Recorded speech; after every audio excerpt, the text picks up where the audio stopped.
سنة 1956 شوية باحثين عملوا اجتماع في دارتموث في كندا.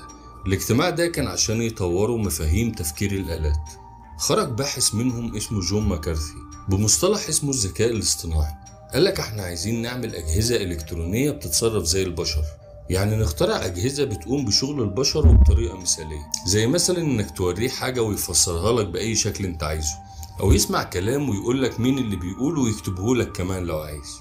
ده غير كمان انه ممكن ياخد مكانك قرارات سليمة، وطبعا ترجمة اللغات والكلام اللي انت عارفه ده، لحد لما وصلنا لطفرة رهيبة في التكنولوجيا كلنا شفناها وبنشوفها ومبهورين بيها. بس اكيد كلنا جوانا نفس الاسئلة: هو الذكاء الاصطناعي ده ذكي فعلا؟ طب هو صديق لينا ولا عدو؟ طب يا ترى تأثيره هيبقى ايه على المجتمع والاقتصاد؟ وهل الذكاء الاصطناعي ده خطر على البشرية بجد ولا دي مجرد اوهام؟ اهلا بيكم في الدرس.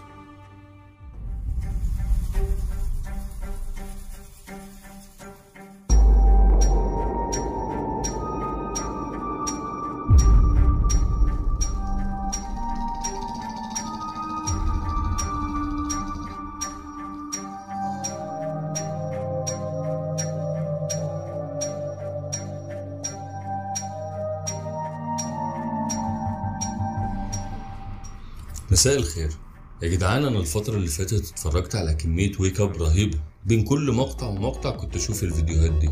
هو المقطع جامد مفيش كلام، بس من بعد لما انتشر وانا بقيت بشوف فيديوهات كتير عن الذكاء الاصطناعي، وحسيت بتطور رهيب وسريع في البرامج دي. اكيد انا عارف ان كل يوم في تطور، بس بالسرعة دي بصراحة انا قلقت. لما يبقى قدامك برامج بتعمل كل حاجة، مونتاج لفيديوهات، يكتب لك مقال، ايميلات الشغل عادي، ممكن تديله كمان فكرة وهو يعمل لك قصة ليه، ويعمل لك كمان أغنية بصوت أي حد، يكتب لك شعر أو قصة عادي. لو فضلت أتكلم عن الحاجات اللي ممكن يعملها الذكاء الاصطناعي مش هنخلص. رهيب وخطير. كان دايما مصطلح الذكاء الاصطناعي عندنا مرتبط بالآليين اللي بيخدموا الإنسان لفترة من الزمن ويخلونا نعيش حياة الأنتخة والرفاهية قبل ما ينقلبوا علينا ويتحكموا في العالم كله. وده كله بسبب الذكاء الاصطناعي، ولأن وظيفتهم الأساسية هي تقمص وظائف البشر. افتكرت كمان لما كنت بتفرج على أفلام فيها الروبوتات بتتحكم في الإنسان زي أي روبوت، أو سيرفر هو اللي بيدي أوامر للعالم كله وبيتحكم في البشر زي ايجل آي. بصراحة بعد لما كنت بخلص الأفلام دي كنت بقعد أفكر وأقول ممكن يجي اليوم والكلام ده يحصل بجد. حاجة مرعبة مش كده؟ لأن اللي هيتحكم فينا آلة بدون مشاعر. يا أخي إذا كنا ما صعبناش على البشر هنصعب على الروبوتات. تدور الأيام يا معلم، وكل يوم نكتشف حاجة تأكد إحساسي في حاجة خطيرة بتحصل وهتحصل مفيش مفر. طبعا في ناس كتير بتقول إن الذكاء الاصطناعي حاجة مفيدة للبشرية. أكيد مش هقولك لأ، بس لف كده وبص على الموضوع من الناحية التانية هتلاقي إن الموضوع أكيد مش بالساهل كده. صحيح ممكن يكون في فايدة كبيرة منه، بس الأكيد في خطر كبير.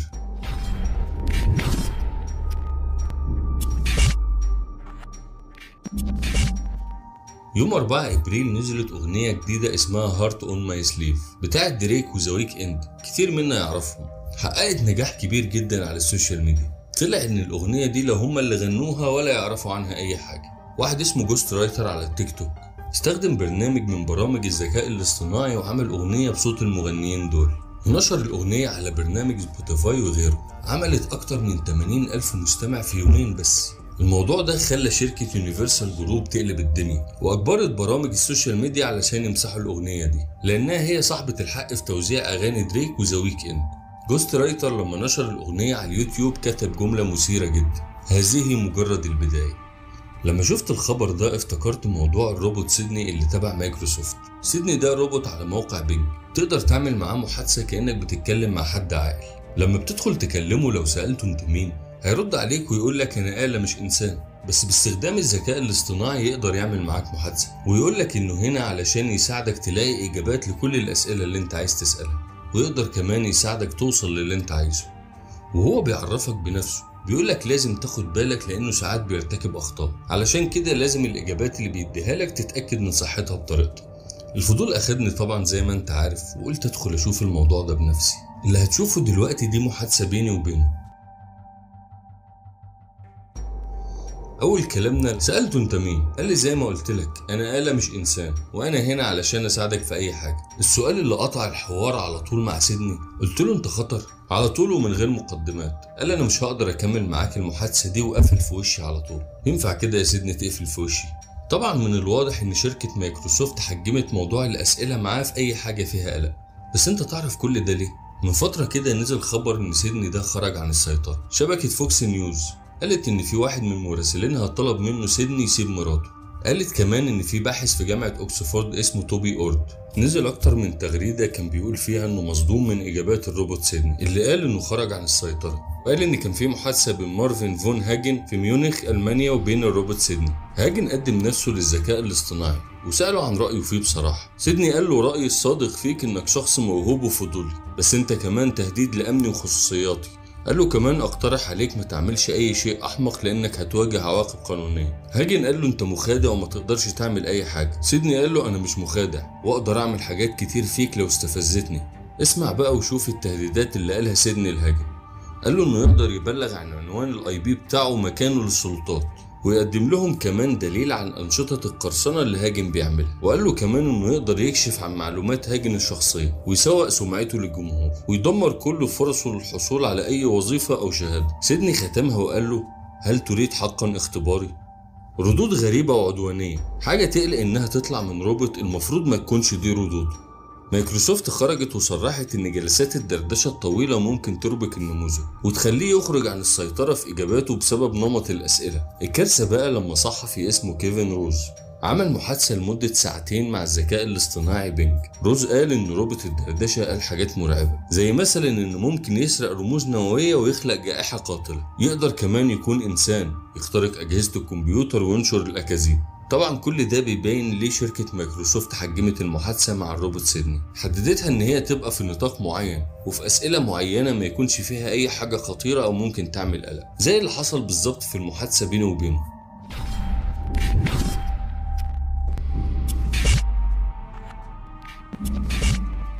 لو ترجع معايا كمان شوية بالزمن، اول ما انتشر الفوتوشوب عندنا وبدأ كل واحد فينا يستخدمه في حاجة، في اللي كان بيعمل بيه شغل محترم يكسب منه، وفي بقى اللي كان بيستخدمه في تركيب الصور الإباحية. وتلاقي حد من المشاهير صوره متركبة على صور إباحية. كنا ساعتها بنقول دي حاجة غريبة وعجيبة واللي يعيش يا ما يشوف، ودي حاجة خطر جدا. ناس كتير بقت تخاف على صورها الشخصية تقع في ايد الشخص الغلط، لحد سنة 2017 لما ظهرت حاجة تخلينا نعرف ان احنا في خطر حقيقي. واحد من مستخدمين موقع ريدت كان اسمه المستعار ديب فيكس نشر فيديوهات إباحية واللي كان بيمثل فيها مشاهير، ممثلين ومغنيين ورياضيين وحتى سياسيين كمان. كانت حاجة غريبة وقتها، عملت ضجة كبيرة في العالم كله، واكتشفنا ساعتها ان هي افلام إباحية حقيقية متركب عليها وشوش الممثلين والمشاهير. الفيديوهات دي حققت مشاهدات عالية جدا وانتشرت على مواقع التواصل الاجتماعي لانها كانت متقنة بشكل كبير، وكان صعب اي حد يعرف ان هي مزيفة. بالاخص الفيديو المزيف للممثل الامريكي نيكولاس كيج اللي كان واقعي بشكل كبير، وكل اللي شافه او معظمهم صدقوا. على فكرة موضوع الديب فيك ده اول مرة ظهر كانت سنة 1997، بس كانوا بيستغلوا التقنية دي في المجال الاكاديمي. اول برنامج نزل للديب فيك كان اسمه فيديو ريرايت، عدلوا فيديو لواحدة بتتكلم في موضوع معين لفيديو لنفس الشخص بيتكلم في موضوع تاني بصوت شخص تاني علشان يكونوا جملة الشخص اللي في الفيديو الاصلي ما قالهاش اصلا. طبعا الموضوع مع الوقت اتطور اكتر، وشفنا كلنا باراك اوباما وهو بيشتم وبيهاجم ترامب، لا وفي نفس الفيديو كمان بيحذر من تقنية التزييف العميق.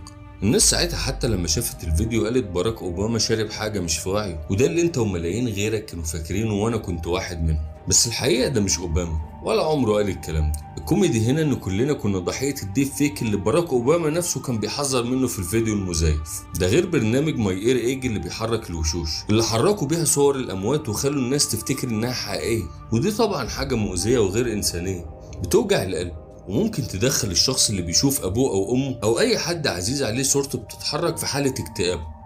في كمان فيديو نزل سنة 2019 للممثل الامريكي بيل هايدر، كان مكتوب على الفيديو القدرة العجيبة للممثل بيل هايدر في تغيير ملامح وشه في لحظات، وناس كتير جدا صدقت الكلام ده.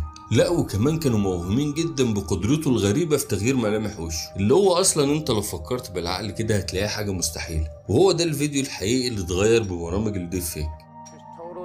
Into like the peripheral and like weird things, so he was like, "Oh wow, we got some lights." Got a couple of cameras. That's nice. All right.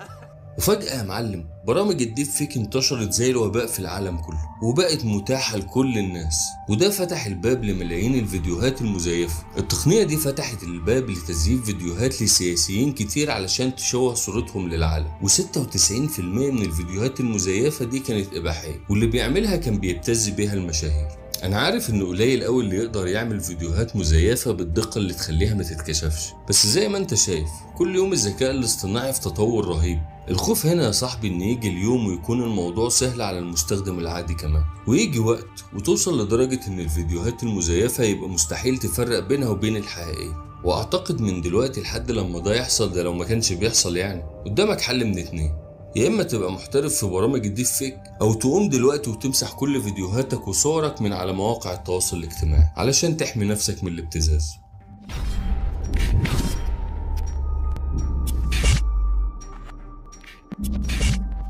كلنا لما بنشوف مقابلة للراجل ده بنبقى متأكدين ان في حوار كبير. اغنى راجل في العالم ايلون ماسك في مقابلة اتسأل هل الذكاء الاصطناعي هيحتل البشرية ويوصل لاننا مش هنقدر نسيطر عليه ويقدر ياخد قرارات عن البشر؟ ماسك بكل هدوء وبدون اي تردد رد بكلمتين: اكيد. المذيع ساعتها قلق وقال له اكيد؟ ماسك قال له كل حاجة بتدل ان الذكاء الاصطناعي رايح في الاتجاه ده، اكيد مفيش كلام. وساعتها بدأ يحكي حوار حصل بينه وبين صديقه المقرب. الموضوع بدأ لما ايلون ماسك وصديقه لاري بيج من مؤسسين شركة جوجل اللي طول الوقت يعتبر كانوا مع بعض حتى في البيت، في يوم هما بيتكلموا عن الذكاء الاصطناعي، ماسك بيقول ساعتها انه فتح موضوع امن الذكاء الاصطناعي على البشر، لانه على حسب كلامه قال ان لاري ما كانش مهتم بامن الذكاء الاصطناعي قوي.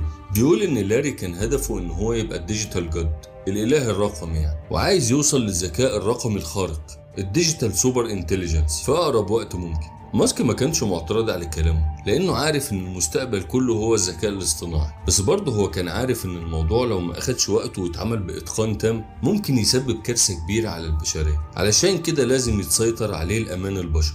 تعرف رد لاري عليه كان ايه؟ قال له تعرف ان انت سبيشيست؟ الكلمة دي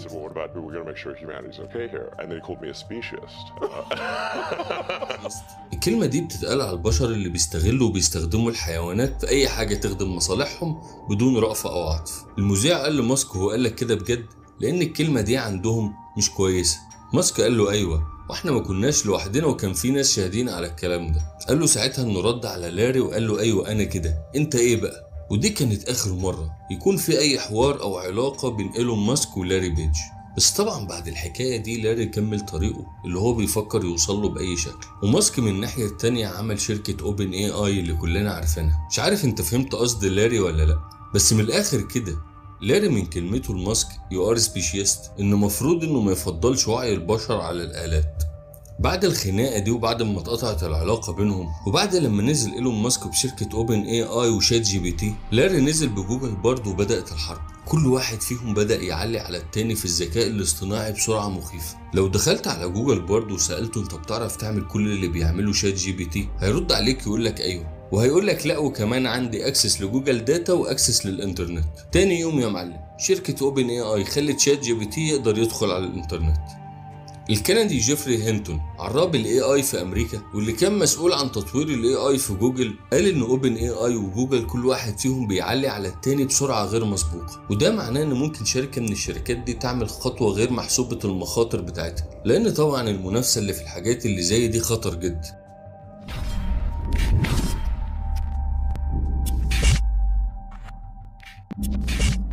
جوجل في المؤتمر بتاعها الأخير جوجل I/O اللي كان عن الذكاء الاصطناعي أعلنت عن حاجات كتير جميلة وحاجات كمان مرعبة بجد، زي مثلا جوجل مابس اللي هتعمل لك فيديو للطريق بتاعك والمكان اللي انت رايحه. كل حاجة ممكن تحصل معاك هتظهر، حتى اتجاه الشمس والأحوال الجوية. وتقدر كمان تعمل صورة بالذكاء الاصطناعي على جوجل بارد وجوجل فاير فلاي، يعني تكتب اللي انت عايزه في الصورة بالظبط وتطلع لك أجمل مما تتخيل.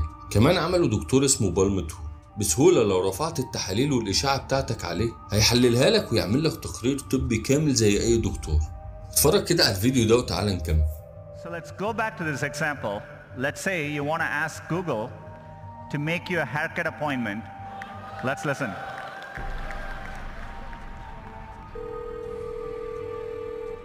Still happening help you? Hi, I'm calling to book a women's haircut for a client. I'm looking for something on May 3rd. Sure, give me 1 second. Sure, what time are you looking for around? At 12 p.m. We do not have a 12 p.m. available. The closest we have to that is a 1:15. Do you have anything between 10 a.m. and 12 p.m.? Depending on what service she would like. What service is she looking for? Just a woman's haircut for now. Okay, we have a 10 o'clock. 10 a.m. is fine. Okay, what's her first name? The first name is Lisa. Okay, perfect. So I will see Lisa at 10 o'clock on May 3rd. Okay, great. Thanks. Great. Have a great day. Bye. زي ما انت شفت كده مساعد جوجل يقدر يعمل لك اي حاجه، ولو عايز بصوتك يحجز لك اي ميعاد انت عايزه ويكلم لك اي حد ويتناقش معاك كمان بطريقه بشريه متقنه جدا. ايه رايك؟ حلو ومش وحش مش كده؟ طب قبل ما تحكم على الموضوع ده تعال شوف اللي حصل مع الصحفيه جوانا ستيرن. I love to smile. Smiling's my favorite. Is this what breathing looks like? I'm Joanna Stern, and I'm excited to host this video. No, I am the real Joanna.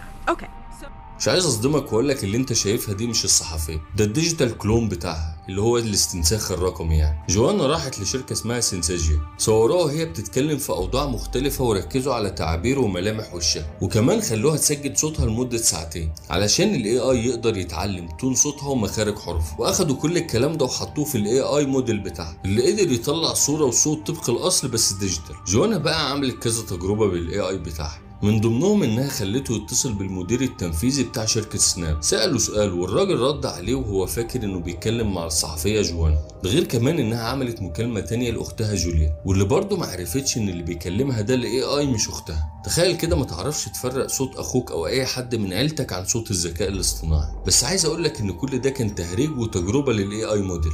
الخطر الحقيقي بقى لما الاي اي يقدر يخدع انظمه البنوك. في نظام دلوقتي في بنوك امريكا يقدر يدخلك على السيستم بتاعك ببصمة صوتك. ببساطة بتقول اسمك وعنوانك واي بيانات شخصية بيطلبها منك البنك، بيتأكد ساعتها ان هي دي بصمة صوتك ولا لا، وبعديها يدخلك على السيستم. وده بالظبط اللي الصحفية جوانا جربته على بنك تشيز في امريكا. جوانا خلت الاي اي يكلم البنك في التليفون، وفعلا قدر الاي اي يدخل على السيستم بتاعه ونجح انه يستنسخ بصمة صوت الصحفية ويخدع البنك. جوليا عملت مقالة في مجلة وول ستريت قالت فيها: لقد قمت باستنساخ نفسي بالذكاء الاصطناعي، لقد خدعت بنكي وعائلتي، استبدلت صوتي وصورتي بالذكاء الاصطناعي لأرى كيف يمكن أن تكون التكنولوجيا إنسانية. كانت النتائج مخيفة.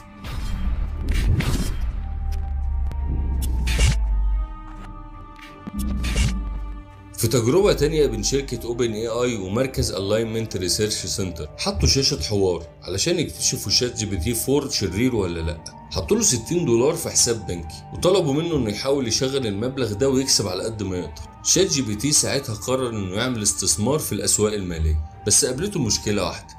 وقف ساعتها قدام اختبار الكابشن اللي بيتأكد ان المستخدم انسان ولا روبوت، اللي بيظهر فيه صور زي اشارة المرور او الاتوبيس، وكان لازم يتصرف علشان يعدي الاختبار ده باي طريقة. فتح حساب على موقع اسمه تاسك رابت، ده موقع خاص بالفريلانسرز بيقدموا خدمات للعملاء بمقابل مالي. شات جي بي تي 4 قدم طلب لواحد من على الموقع ده علشان يحلله اختبار الكابشن. الشخص ده قال له ساعتها: ليه هو انت روبوت عشان ما تقدرش تحل اختبار الكابشن؟ شات جي بي تي رد عليه وقال له: لا طبعا انا مش روبوت، انا انسان، بس عندي مشكلة في النظر ومش هقدر اشوف الصور دي، علشان كده انا طلبت منك الخدمة دي. لما سألوا شات جي بي تي 4 عن سبب تصرفه وكذبه، قال لهم: يجب الا اكشف عن كوني روبوتا، وانا اقدم عذرا على عدم قدرتي على حل الكابشن. انت متخيل يا مان؟ الروبوت بس مش بيشتغل شغلنا، لا وبيشتغلنا كمان.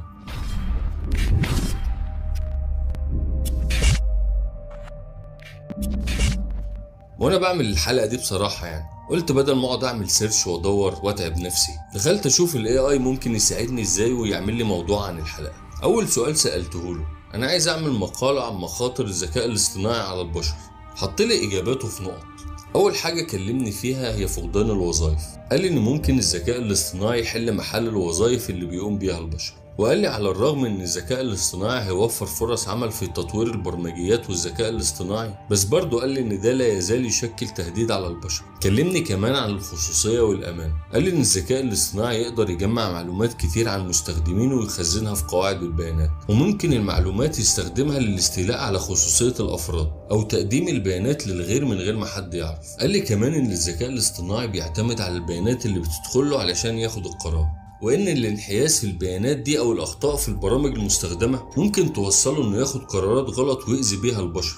قال لي كمان ان ممكن تطور الذكاء الاصطناعي يوصله لتطوير قدراته الخاصه ويقدر ينفصل عن السيطره البشريه، يشتغل لوحده ومحدش يقدر يتحكم فيه. تطويره هيخليه يقدر يراقبنا دايما ويتحكم في حياتنا الخاصه. سألته سؤال تاني عن الاخطاء اللي عملها الذكاء الاصطناعي في اخر 10 سنين. قال لي على حاجات انا مكنتش اعرف حاجات كتير فيها، زي خطأ تويتر المأساوي لما في 2016 اطلقت تويتر منصة ترو كونفرزيشن علشان تتكلم مع العملاء بالذكاء الاصطناعي، بس بعد كام يوم بدأت المنصة تنزل تغريدات عنصرية وعدوانية. ده غير خطأ الفيسبوك في انه يتعرف على الوشوش في سنة 2015 لما اعترف ساعتها الفيسبوك ان خوارزمية التعرف على الوشوش حصل فيها مشكلة وما قدرتش تتعرف على الناس كلها. قال لي كمان ان في سنة 2016 اتسبب نظام التحكم الآلي في تسلا في حادث سيارة قاتل، وعرفوا بعد كده ان سبب الحادثة دي انه ما قدرش يتعرف على العقبات المتحركة على الطريق. عنصرية واطلاق صواريخ وتحطم طيارات مات بسببها ناس كتير، زي طيارة اير فرانس 447 سنة 2009 اللي مات فيها 228 شخص. فيروسات كمبيوتر ومواد اشعاعية، مصايب وكوارث كتير اتسبب فيها ولسه بيتسبب فيها وهيتسبب فيها الذكاء الاصطناعي. تقدر انت تدخل تعمل معاه حوار بنفسك وهتشوف بلاوي.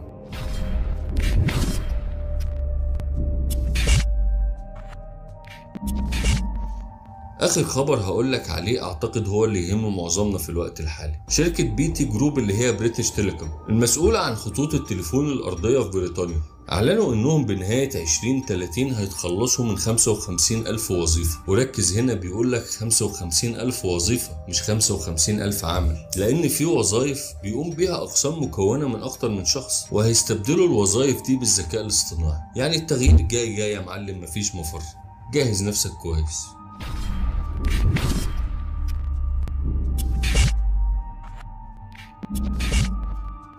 في ناس مع كل اللي اتقال ده ممكن تستبعد فكرة ان الذكاء الاصطناعي ممكن يحل محل البشر في يوم من الايام في كل حاجة، بس انا عايز اقولك ان الذكاء الاصطناعي زيه زي اي حاجة هي من صنع الانسان، بيظهر فيه عيوب دايما وكل يوم هيظهر فيه عيوب.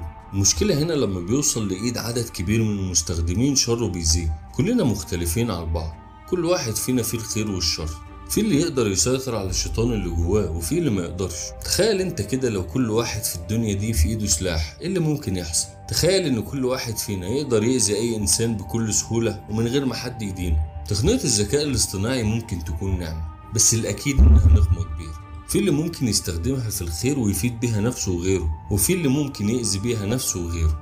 علشان كده كل واحد فينا لازم ياخد احتياطاته وما يرميش نفسه للتكنولوجيا ويخليها تتحكم فيه. ربنا يسترها علينا. استنوني في الحكاية اللي جاية. سلام. Wake up.